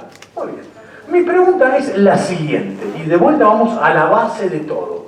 Contrato de consumo. Muy bien. Si es un contrato de consumo, podemos decir, díganme si estoy equivocado, que el contrato de consumo es la especie y el contrato es el género. ¿Estamos de acuerdo en eso? Muy bien. Pregunta. Si la especie, contrato de consumo, es del género contrato, ¿la especie tiene que tener los mismos requisitos y condiciones que el género? Sí, obvio, por definición. Más una nota particular. Exacto. Ahora, es así, y vamos a plantear las cositas. El don Atilio Alterini ya decía los pilares del contrato. ¿Cuáles son? 1, consentimiento, que hoy lo tenemos en el artículo, creo que 957. 2, autonomía de la voluntad, que hoy lo tenemos en 958. 3, obligatoriedad, que está en el 959. 4, efecto relativo de los contratos, que creo que es el 1021. ¿Estamos de acuerdo con estos 4 pilares? ¿Que son los 4 pilares del contrato? Yo creo que sí. ¿Está de acuerdo toda la doctrina? Muy bien. Primer hierro garrafal del nuevo Código Civil y Comercial. Y esto no lo digo yo, lo decía el gran Carlos Berzi. El Código Civil para regular los contratos, y esto sí lo digo yo, se basa en ¿quién? Nassim Taleb. ¿Lo recuerdan Nassim Taleb? El cisne negro. Claro, ¿por qué? Porque el Código Civil y Comercial para regular los principios generales del contrato se fundamenta en un cisne negro, en un contrato que no existe. ¿Cuál? el contrato paritario. ¿Viste? Vos tenés contrato paritario, contrato de adhesión y contrato de consumo. Pregunta, ¿alguno de ustedes alguna vez tocó un contrato paritario? ¿Lo vio de cerca? ¿O lo vio pasar por ahí? Jamás en la vida. Jamás en la vida vemos un contrato paritario. ¿Y qué hace nuestro código? Te regula los principios a través de un contrato que vos nunca tocaste. Lo hará la Coca-Cola cuando le hace un contrato con YPF, ponele. Pero creo que no somos ni de Coca-Cola ni de YPF. No todavía. Pero bueno, son esos contratos que casi no existen. Ahora, primera cuestión delirante de nuestro Código Civil. Los principios generales se fundamentan en un contrato que no existe. O que casi nadie utiliza. Primer yerro garrafal, esto lo planteaba García claramente. Señores, vos me tenés que hacer los principios generales de los contratos que se usan. Contrato de adhesión y contrato de consumo. ¿Cómo lo vas a hacer en un contrato que no existe? ¿Está? Pero es lo que tenés. Muy bien. Ahora, si estos son los 4 principios del código, del contrato como género, estamos de acuerdo que el contrato, que es una especie contrato de consumo, también debe cumplir, obviamente, como dice el colega, con los 4 principios. ¿Será así? Veamos.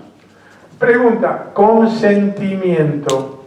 ¿Vos creés que de verdad, verdadera, el contrato de consumo, vos tenés consentimiento? Callate, estúpido, aceptá o andate, o no. Ergo, ya Gertie hablaba del asentimiento. Y yo digo, mero asentimiento teórico, porque ni eso haces. Cuando vos compras por internet, cliqueás, I agree, estoy de acuerdo. ¿Con qué? ¿Qué sé yo? No sé, estoy de acuerdo, dale.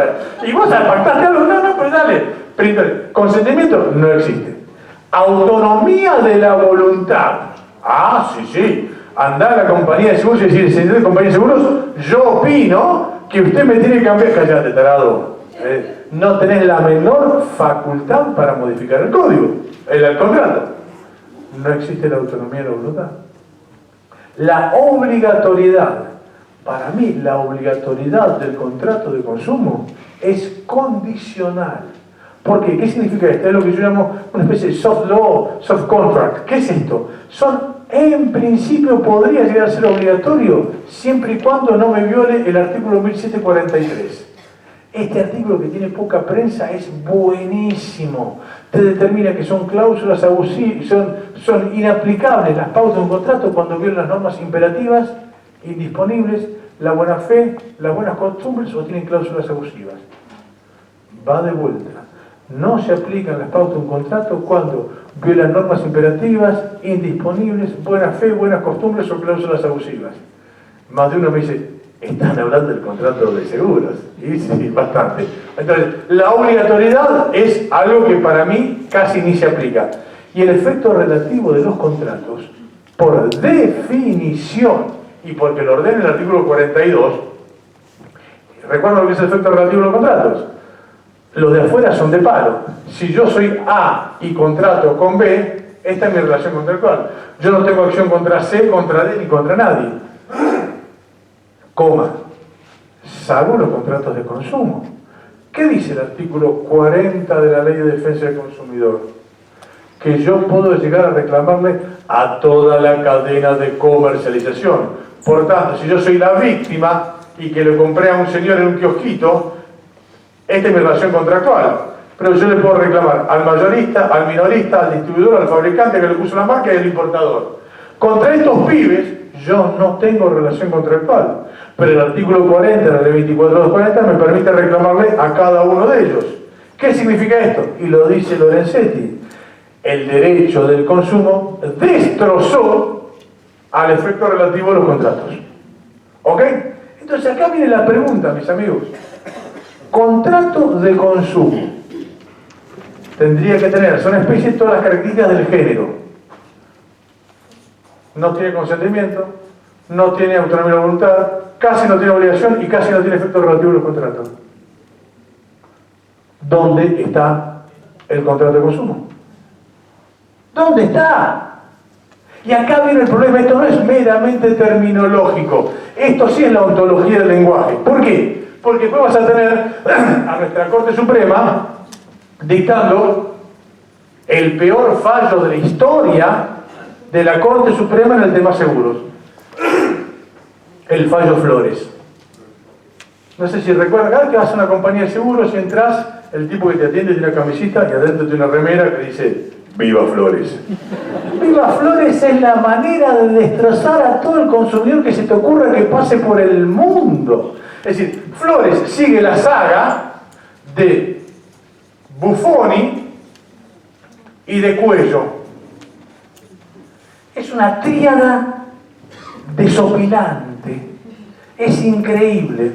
Fallo Cuello. El fallo Cuello, tan solo se lo recuerdo. ¿Por qué? Porque Flores y Buffoni remiten a Cuello. Cuello es un fallo que hablaba del tema de la franquicia. Y lo interesante es que está escrito en clave masónica. ¡Ay, para masones! Sí. ¿Por qué dice el fallo Cuello? Si dejáramos de lado la franquicia como pretende la Cámara, creo que era la de Ameal, echaríamos por tierra la tradicional ley francesa de 1804. ¡Wow! Dije. Primero que se aplique en el año 2015 una ley francesa del 2000.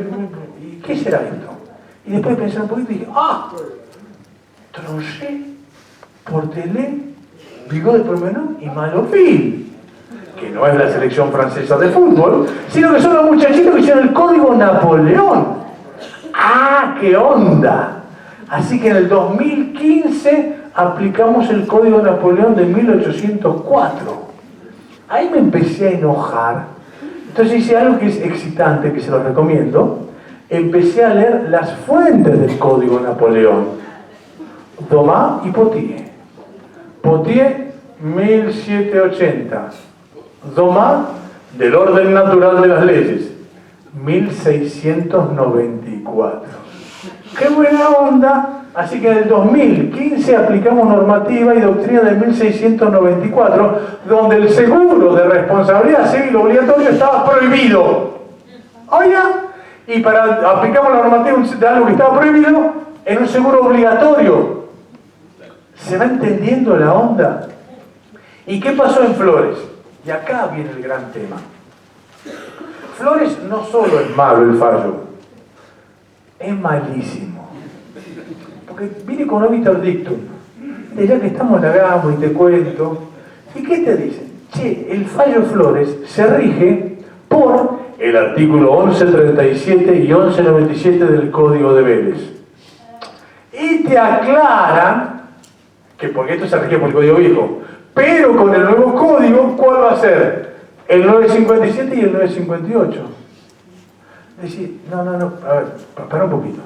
Si hay algo que jamás en la vida un contrato de seguros puede ser, es un contrato paritario.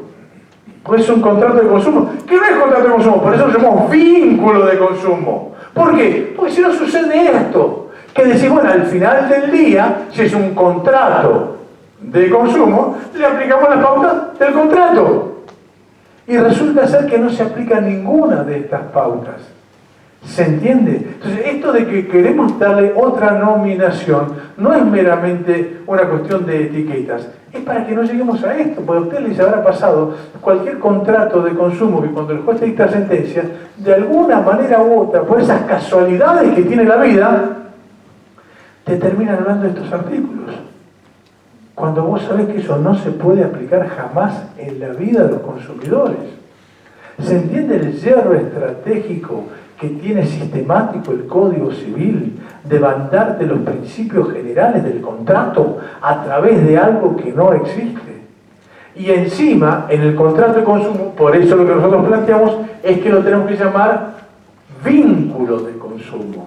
¿Por qué vínculo de consumo? Justamente porque lo que se va a aplicar no es esto en absoluto, se va a aplicar el artículo 42 de la Constitución Nacional, que defiende a los consumidores, el artículo 75, inciso 22 de la Constitución Nacional y los tratados internacionales con los 4 principios que les hablamos antes. Se le va a aplicar el artículo 1094 del Código Civil, que le establece la prelación normativa de todas las pautas del código que defienden al consumidor, se va a aplicar el artículo 65 de la Ley de Defensa del Consumidor, que te establece el orden público de las normativas que defienden a los consumidores. ¿Se entiende el cambio de paradigma que tenemos? Es total y absoluto.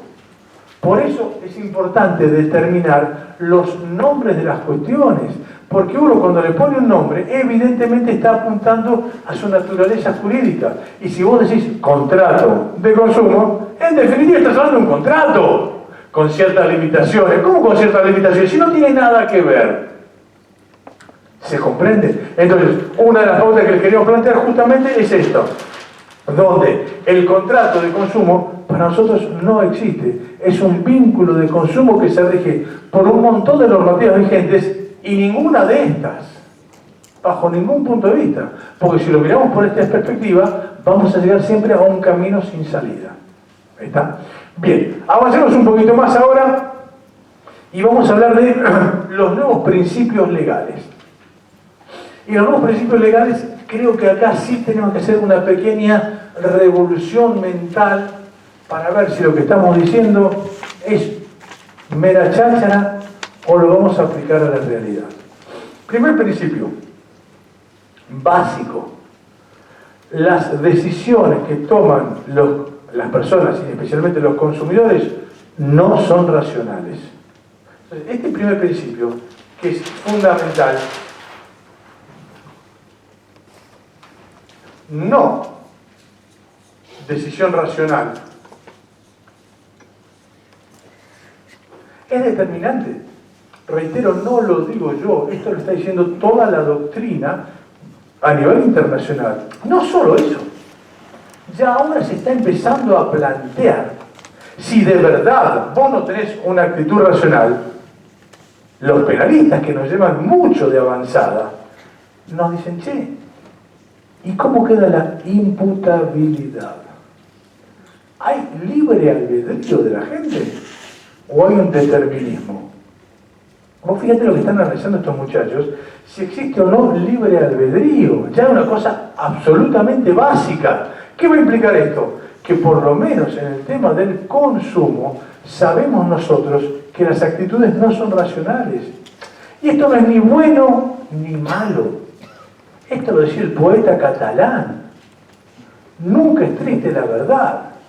Lo que no tiene remedio. A ver, si nosotros no somos racionales, no somos racionales. ¿Cuál es el problema? Si esa es la realidad. ¿Se entiende? Entonces, no podemos esto manejarlo a través del artículo 260 del Código Civil, actos voluntarios, cuando hay discernimiento, intención y libertad. Pero es mentira. Bueno, pero ponerle que fuera verdad. No, ¿cómo ponerle que fuera verdad? Sí, es mentira. Y este es el primer planteo que tenemos que hacer, y no tengo la solución. Pero para que lo vayamos analizando, si realmente las actitudes no son racionales, vamos a tener que empezar a analizar otras cuestiones. Por ejemplo, en el tema de seguros puntualmente. Y esto es para que vean a mis amigos de las compañías de seguros, que los quiero tanto. A ver, supongamos que ustedes no son abogados y no son argentinos. ¿Ok?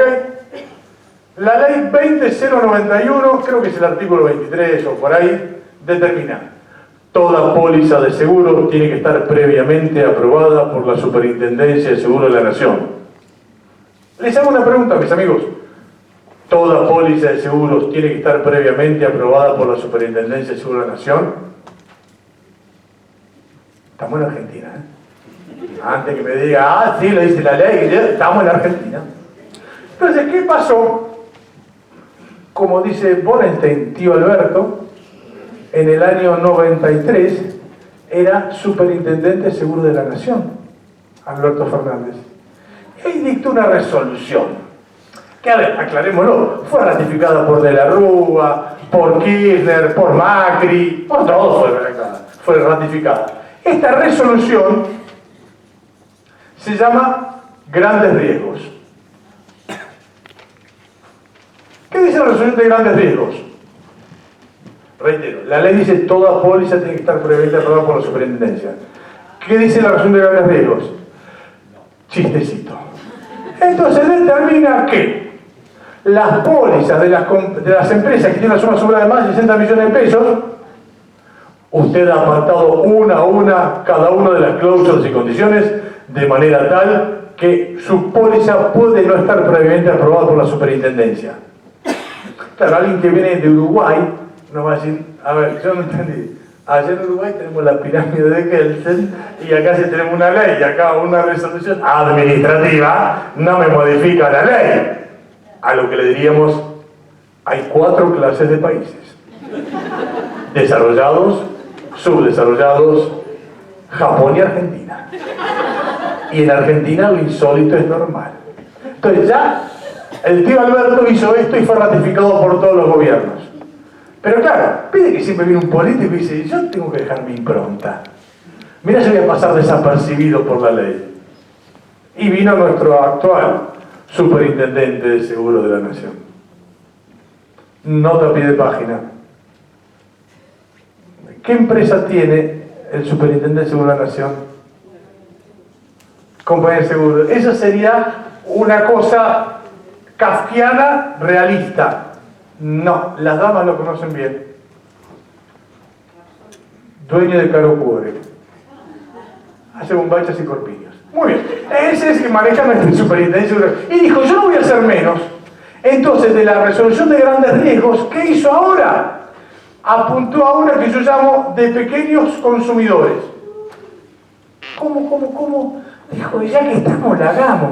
Vamos por más. Entonces sacó una resolución que parecería ser del Ministerio de Cultura, donde determinó, en los seguros debemos fomentar la creatividad. ¡Qué buena onda! Y sacó la resolución de pautas mínimas. Ah, mira qué bueno eso. ¿Y qué dice la resolución de pautas mínimas? Vamos a fomentar la creatividad de las compañías de seguros. Por tanto, a partir de la fecha, cualquier compañía de seguros puede redactar las cláusulas y condiciones que quiera. Y tiene que ser las pautas mínimas, que ahora se las voy a contar. Entonces, una vez que redactó esa cláusula, esas pólizas como quiere, cuando la presenta en la super, en el momento en que le está presentando, baja una hada madrina y le da automática aprobación a la póliza sin que la superintendencia la haya leído. ¿Vamos captando? Porque yo digo que Kafka era argentino. A ver, esto es kafkiano solamente. Entonces, ¿qué hicieron? Dijeron, no, pero despreocúpese. Nosotros le vamos a poner límites y restricciones a la compañía de seguros. Ah, bueno, así pues sí. Y estableció las resoluciones de pautas mínimas. Hay una, por ejemplo, la resolución 585, que te establece las limitaciones y restricciones para las compañías de seguros en el seguro de responsabilidad civil voluntario. Ustedes que son buena gente, cuando leen una póliza, ¿qué hacen? Empiezan en la hoja 1 y leen cobertura. Y dicen, Dios está conmigo, tengo todo cubierto. Cuando llegas a la página 55 y ves exclusiones y me cagaron, no tengo nada cubierto. A mi edad yo no soporto eso, entonces directamente leo las exclusiones. A ver dónde no tengo cobertura. Muy bien, agarré la resolución de seguros obligatorios, voluntarios de la responsabilidad civil. ¿Y qué hice? Me metí en el tema más intrincado que tiene la póliza, las exclusiones de cobertura.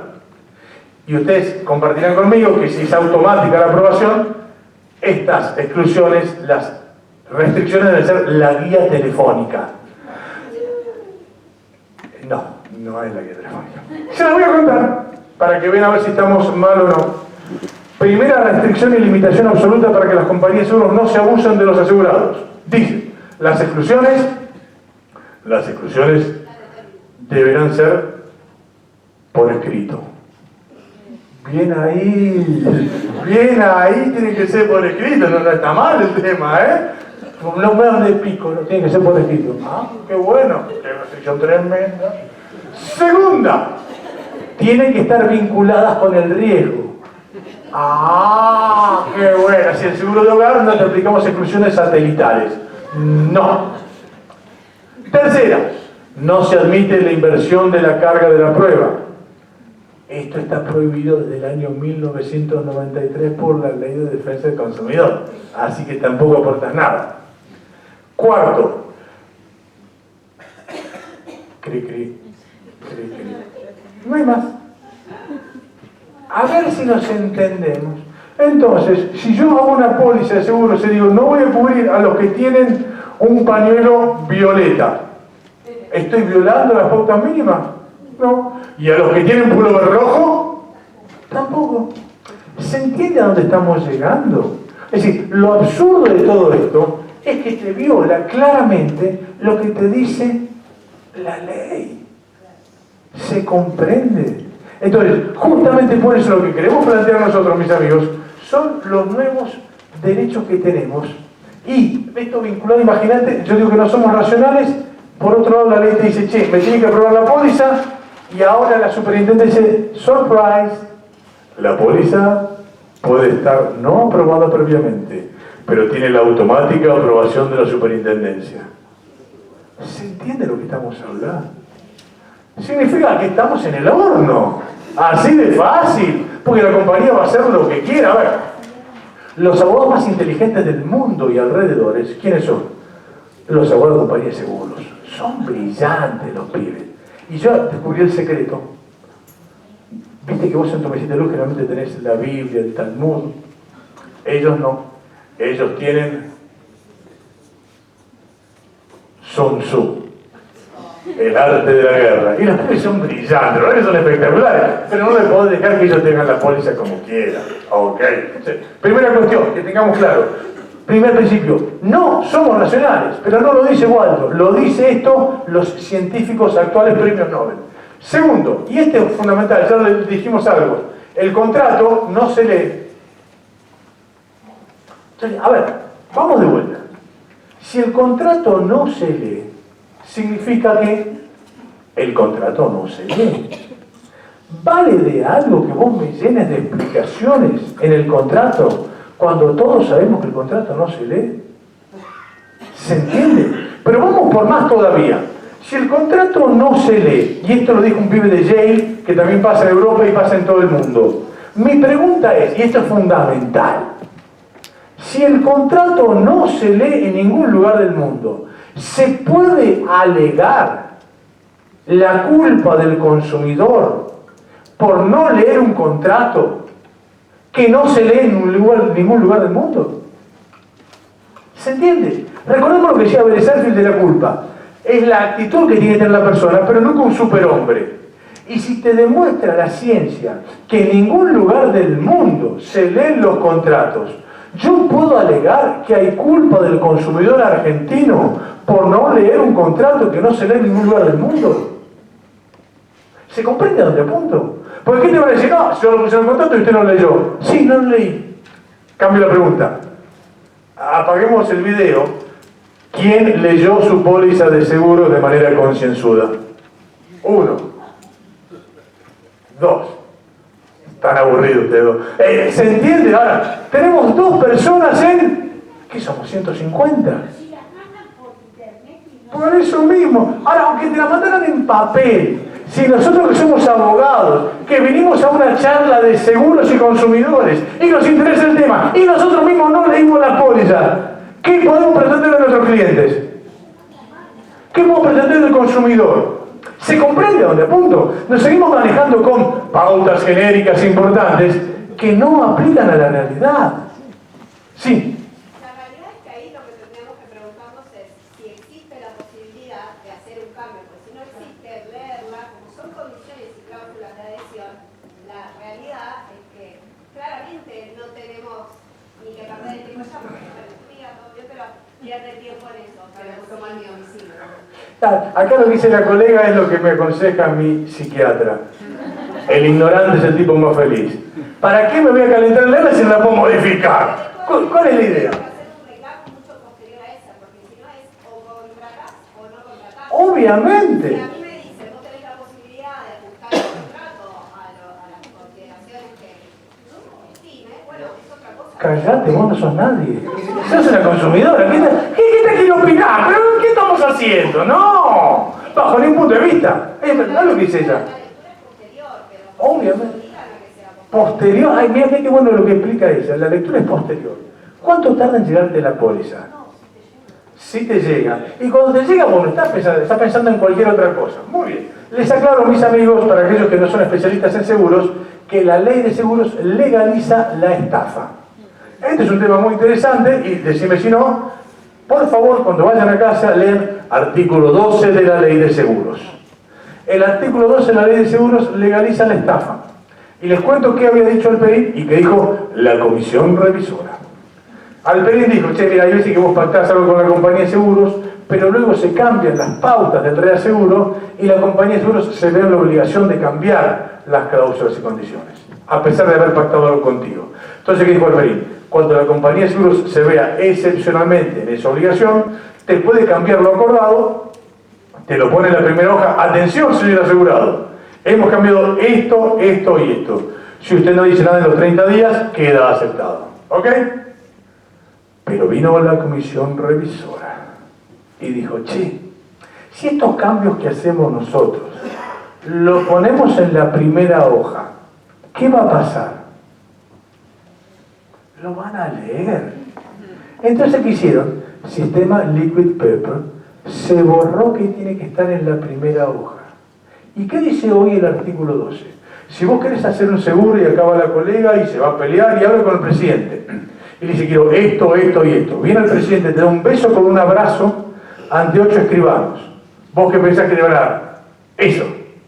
¿Qué dice el artículo 12? La compañía de seguros puede de manera secreta y unilateral modificar absolutamente todo lo que acordó contigo sin necesidad de advertirte. Lo único que tiene que hacer es ponerlo por escrito dentro de los 37 kilos de póliza que te van a mandar. Y si vos no te diste cuenta dentro de los 30 días, queda aceptado. ¿Dónde está el deber de información? ¿Dónde está la buena fe? ¿Dónde está la transparencia? ¿Se entiende por qué, como decía Serrat, entre ellos y yo hay algo personal? No puede ser que te cambien eso y no te lo avisen. ¿Se comprende? Entonces, estas son las pautas que tenemos que ir analizando para ver de qué se trata. Creo que ya estamos en la parte final. Bueno, tenemos que ver algunos principios. Lo que vamos a hacer ahora es ver uno solo más, y es muy importante, que trata de compensar esto, y que se llama expectativas razonables. Esto ya viene desarrollado por la doctrina y por la jurisprudencia norteamericana, que establece que el principio de las expectativas razonables es el instrumento fundamental que tienen los jueces norteamericanos para modificar cualquier cosa que diga la póliza. ¿Qué significa esto? No me importa tanto lo que diga la póliza, sino que me importa más cuáles son las expectativas razonables del consumidor. Por ejemplo, ¿recuerdan cuando cayó una granizada tremenda? ¿Qué hicieron al día siguiente las compañías de seguros? Anulamos granizo. Muy bien. Al tiempo viene el tipo de comercial y le dice a otro de técnica, che macho, nosotros que no tenemos granizo, no estamos vendiendo póliza. Pongamos que cubrimos granizo. Pero no quiero cubrir granizo. No te digo que cubramos. Pongamos que cubrimos granizo. ¿Y te parece? Y dale, total, ¿qué va a pasar? ¿Y qué hicieron? Si vos te fijas, hubo compañías de seguro que establecieron nuestra póliza cubre granizo. Y chiquitos te ponían, siempre y cuando el granizo produzca la destrucción total del automotor. Se te tenía que caer el Himalaya en sí. ¿Se entiende? Y es más, esto viene avalado por una cláusula buenísima que se llama cláusula de título de cláusula. ¿Cómo? Cláusula de título de cláusula. ¿Qué dice la cláusula de título de cláusula? Dice, las cláusulas de la póliza tienen un título para sistematizar y organizar la póliza, pero no le dan ningún derecho al asegurado, sino por lo que dice la letra chiquita que está abajo y que te lo contradice. Entonces, por más que en el título diga se cubre granizo, si la letra chiquita te dice no se cubre granizo ni disfrazado de oso Carolina, vos te vas a creer que vas a tener cobertura y no tenés nada. ¿Se entiende? Entonces, mis amigos, para ir cerrando, tengamos mucho cuidado con las pólizas. Tengamos la idea de replantearnos los principios que nos dijeron. 1, no son cuestiones racionales. 2, los contratos no se leen. Nunca podemos llegar a un resultado correcto teniendo bases que son falsas, que son meras simulaciones, que son solamente ficciones del derecho que únicamente le corresponden a las grandes empresas. Amigos, muchas gracias.